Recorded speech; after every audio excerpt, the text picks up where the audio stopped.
Bonjour les béliers, bienvenue sur votre escale Astro Tarot du 15 au 31 mai. Un double trigone encourageant ouvre cette quinzaine. Entre le 15 et le 18, le soleil formera en effet un aspect harmonieux à Pluton puis Jupiter. Votre secteur financier peut trouver une ouverture importante ici, liée à votre carrière. Quelque chose que vous réorganisez au niveau professionnel peut se matérialiser ici. Si vous avez transformé quelque chose, revisité un projet, quelque chose d'important pour vous, ou revu votre façon de faire, ça peut commencer à prendre forme de façon constructive. Mars, votre planète maîtresse, est elle en Poisson. Donc ça, c'est un aspect qui oriente plutôt l'action en coulisses ou en solitaire, ou encore au service d'un collectif. En tout cas, l'accès à votre intuition, votre imagination peut être importante pour préparer quelque chose en acceptant pendant cette quinzaine de vous laisser porter par le courant. Donc ça peut être inconfortable pour certains, mais utilisé de façon positive, cela aide à déployer vos antennes intérieures et vous brancher sur de nouvelles fréquences plus spirituelles et humanistes. Et ça peut également vous pousser à terminer des choses pour préparer un nouveau cycle ensuite. Le 20, le soleil entre en Gémeaux dans le secteur de votre communication, éclairant davantage vos relations à votre entourage et vos échanges, qu'ils soient commerciaux, contractuels ou même affectifs. Vous avez en effet 3 planètes dans ce secteur, dont vous vous sentirez plus en mouvement ou tout au moins plus en interaction avec les autres à partir de cette date. La nouvelle lune du 22 mai a d'ailleurs lieu à cet endroit, vous proposera une nouvelle façon d'être en contact, en découverte, en apprentissage même, et peut vous donner l'occasion de renouer avec quelque chose que vous aimiez ou quelqu'un du passé que vous appréciez.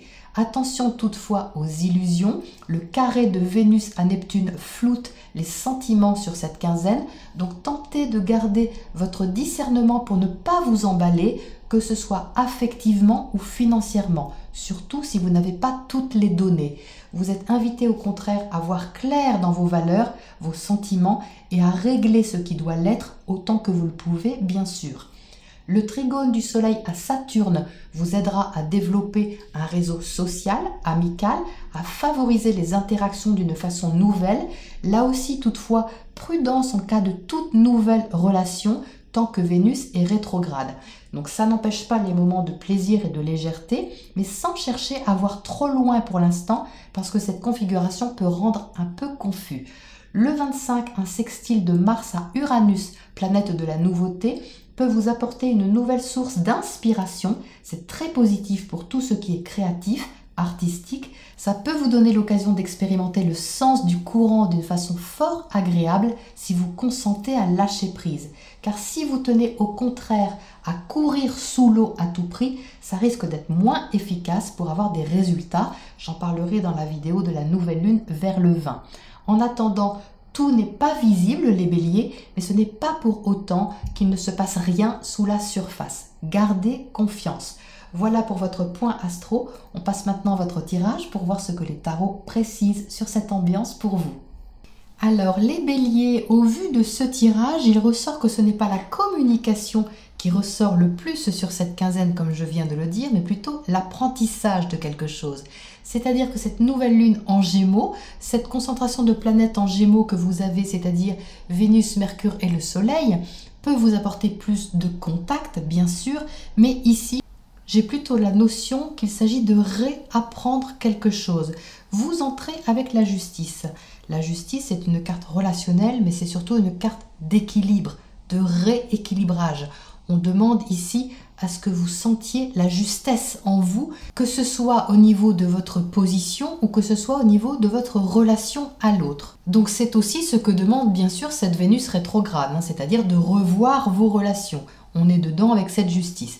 Mais le 7 de feu à côté parle un peu de défensive, c'est-à-dire que ce n'est quand même pas évident. Ça demande de l'introspection, ça demande de la réflexion. Vous êtes ici avec l'ermite qui réfléchit un peu à ce qui se passe quand même. Donc ça, c'est votre Mars en maison 12 qui est dans votre secteur de la vie intérieure, du secret, du retrait et qui là se retient peut-être un peu d'agir ou prépare quelque chose plutôt parce que là, j'ai plus une sensation de préparation qu'une sensation de retenue. Je ressens plus une intériorisation pour prendre un virage, faire tourner les choses que quelque chose qui est intérieurement conflictuel. Vous avez ici la roue de fortune, donc ça très bien, hein, la roue de fortune, on fait avancer les choses, on a envie qu'elles avancent et de toute façon on voit qu'il n'y a pas le choix. Ou plutôt si vous voyez qu'il y a un choix et vous décidez de laisser partir une façon de travailler. La carte centrale, c'est le 8 de Pentacle, une énergie de terre très persévérante, très patiente, qui demande beaucoup de travail, beaucoup d'efforts.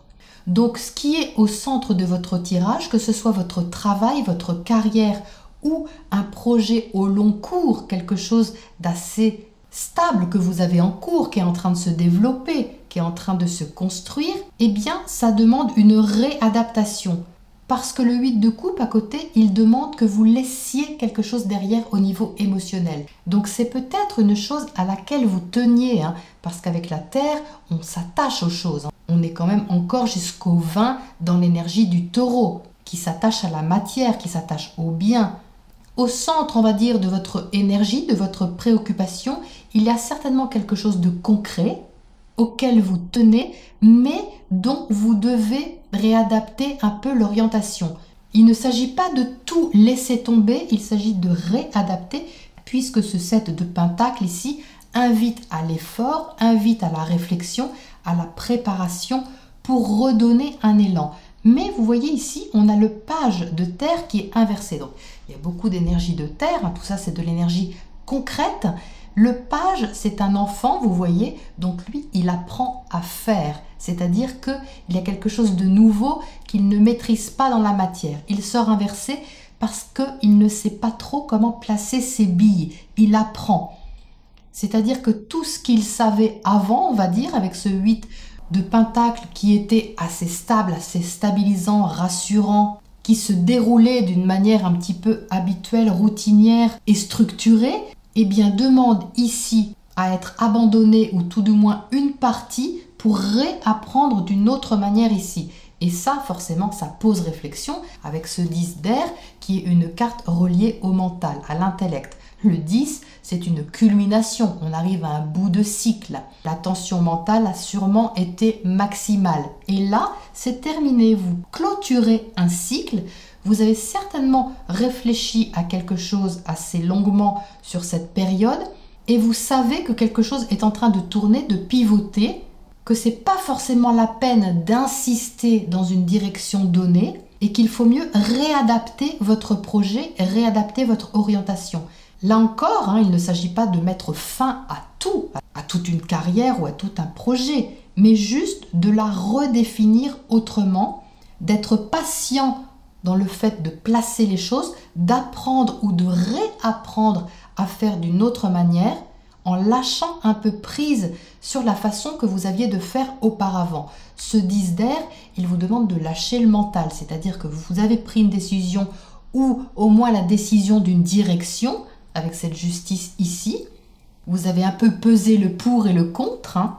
Eh bien, dans cette quinzaine, à l'issue de cette quinzaine, les choses se précisent, se matérialisent tout de même, hein, parce que vous avez de beaux trigones qui vous aident à concrétiser les choses, à transformer, à avancer. Donc ça, quelque part, ça met fin à une tension mentale. Le fait de prendre une décision, de toute façon, met fin à une tension mentale.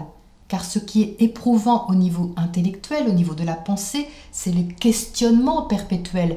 Une fois que vous répondez à votre question, même si la réponse ne vous plaît pas, eh bien, ça enlève un poids, ça enlève une pression parce que vous laissez partir quelque chose d'émotionnel et vous vous tournez vers autre chose. Cette roue de fortune vous emmène vers autre chose qui fait évoluer, qui est appelée à évoluer de toute manière. Puisque la roue de fortune, elle est là pour ça, elle est là pour vous faire avancer dans le bon sens. Donc forcément, ça demande adaptation et ça demande apprentissage, parce que j'entends vraiment apprentissage. Ça demande surtout apprentissage d'une nouvelle façon de penser, d'aborder la chose, d'aborder le sujet, la situation, le projet, pour pouvoir prendre ce virage le plus confortablement possible, on va dire, dans la situation présente. Donc là, j'ai la sensation avec cet ermite que vous préparez quelque chose. C'est peut-être encore un peu en sommeil, vous êtes en réflexion encore, mais tout doucement, vous apprenez ou vous réapprenez. On va dire que ça commence à se placer ou se replacer. Alors, qu'est-ce qu'on a sur cette ermite justement ici? On a la grande prêtresse. Donc là, effectivement, vous vous servez de votre intuition. C'est ce que j'ai dit donc en intro au sujet de ce Mars, votre planète maîtresse en maison 12. Il peut vraiment être très positif au niveau de votre intuition, votre imagination. Et cette grande prêtresse, elle vous aide à ressentir et elle vous aide aussi à préparer. Ici, on a vraiment une réflexion constructive. Avec un inconfort certainement, mais constructive, et c'est ça le principal. Qu'est-ce qu'on a sur ce 7 de feu là-haut, qui est un peu sur la défensive par rapport à la décision qui est prise, mais en même temps, c'est vous qui la prenez. Quelque part, vous êtes acteur de ce rééquilibrage. Vous en êtes co-créateur. Donc ça peut vous rendre un peu réactif, ce qui est bien normal au vu des énergies à apprivoiser, mais ça n'empêche que ça avance tout de même. Donc qu'est-ce qu'on a sur ce 7 de feu? On a l'as d'épée, donc ça c'est magnifique parce que l'as d'épée c'est la clarté. Donc la décision que vous prenez, elle est en toute conscience. Elle vous met un peu en challenge, on va dire, au niveau de l'action avec ce 7, mais c'est clair, c'est net, c'est tranché avec cette as d'épée. Vous prenez un virage, vous décidez de prendre un virage. Qu'est-ce qu'on a sur ce page de terre ici en bas qui cherche à réapprendre quelque chose, mais à réapprendre concrètement, pas à réapprendre forcément intellectuellement. On cherche ici à réapprendre dans la matière, à comment faire en concret, dans le quotidien, matériellement, financièrement, pour placer les choses. On a à nouveau le 8 de coupe, c'est la même carte qu'ici. Donc ce que vous apprenez à faire, les béliers, c'est à lâcher prise sur quelque chose d'émotionnel qui est derrière vous. C'est ça que vous apprenez à placer concrètement dans la matière, apprendre en même temps à faire sans et à faire avec. C'est le juste équilibre à trouver et c'est tout un art. Qu'est-ce qu'on a d'autre à côté de ce 8 d'eau ici, ce 8 de coupe sur le côté? As de coupe, donc superbe, parce que As de coupe, c'est un nouveau départ émotionnel. Donc vous voyez, ce que vous laissez derrière, c'est peut-être un mal pour un bien. Même si vous ne le voyez pas tout de suite, avec le carré de Vénus à Neptune, ça floute un peu les sentiments. Mais certainement que ce que vous laissez derrière vous permet de vous diriger vers quelque chose de nouveau qui vous convient mieux au niveau affectif, sentimental ou émotionnel.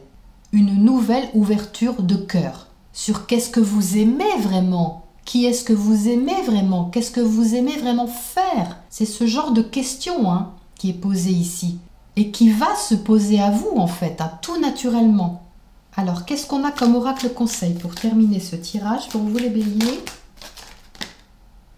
Mouvement, et oui, tout à fait, vous avancez les béliers, comme d'habitude, je dirais, parce que c'est votre nature.